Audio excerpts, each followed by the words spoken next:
ശ്രീലങ്കയിലെയും ബംഗ്ലാദേശിലെയും ഭരണാധികാരികളുടെ അവസ്ഥ പ്രധാനമന്ത്രി നരേന്ദ്രമോദിക്കും ഉണ്ടാകുമെന്ന മുതിർന്ന കോൺഗ്രസ് നേതാവും മുൻ മന്ത്രിയുമായ സജ്ജൻ സിംഗ് വർമ്മയുടെ പ്രസ്താവന വിവാദമാകുന്നു. ബംഗ്ലാദേശിലും ശ്രീലങ്കയിലും സംഭവിച്ചതുപോലെ ഒരു ദിവസം ഇന്ത്യയിലെ ജനങ്ങൾ മോദിയുടെ വസതിയും കയ്യേറുമെന്നാണ് അദ്ദേഹം പറഞ്ഞത്. ബംഗ്ലാദേശിലെ ആയിരക്കണക്കിന് വരുന്ന പ്രക്ഷോഭകാരികൾ പ്രധാനമന്ത്രിയായിരുന്ന ഷെയ്ഖ് ഹസീനയുടെ വസതി കയ്യേറിയതിനു പിന്നാലെയാണ് കോൺഗ്രസ് നേതാവിന്റെ പ്രസ്താവന. ഇൻഡോർ മുനിസിപ്പൽ കോർപ്പറേഷനിൽ കോൺഗ്രസ് പ്രവർത്തകരെ അഭിസംബോധന ചെയ്യുകയായിരുന്നു സജ്ജൻ സിംഗ്. നരേന്ദ്രമോദി, നിങ്ങൾ ഓർത്തുകൊള്ളുക, തെറ്റായ നയങ്ങൾ കാരണം ഒരു നാൾ ജനം നിങ്ങളുടെ വസതിയും കയ്യേറും. 2022 അത് ശ്രീലങ്കയിലും കഴിഞ്ഞ ദിവസം ബംഗ്ലാദേശിലും സംഭവിച്ചു. ഇനി ഇന്ത്യയുടെ അവസരമാണ് എന്നാണ് സജ്ജൻ സിംഗ് പറഞ്ഞത്. സജ്ജൻ സിംഗിന്റെ പ്രസ്താവനയ്ക്കെതിരെ യുവമോർച്ച അടക്കം വലിയ പ്രതിഷേധമാണ് ഉയർത്തിയത്.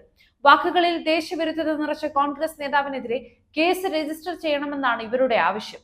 രാജ്യത്തെ 140 കോടി ജനങ്ങളുടെ വികാരത്തിനേറ്റ മുറിവാണ് സജ്ജൻ സിംഗിന്റെ വാക്കുകളെന്നും ഇത്തരം പ്രസ്താവനകളിലൂടെ തലക്കെട്ടുകളിൽ നിറഞ്ഞു നിൽക്കാനാണ് ശ്രമിക്കുന്നതെന്നും യുവമോർച്ച ആരോപിച്ചു. ബംഗ്ലാദേശിൽ സംഭവിച്ചത് ഇന്ത്യയിലും സംഭവിക്കാമെന്ന് കോൺഗ്രസ് നേതാവും മുൻ കേന്ദ്രമന്ത്രിയുമായ സൽമാൻ ഖുർഷിദും കഴിഞ്ഞ ദിവസം പ്രസ്താവിച്ചിരുന്നു.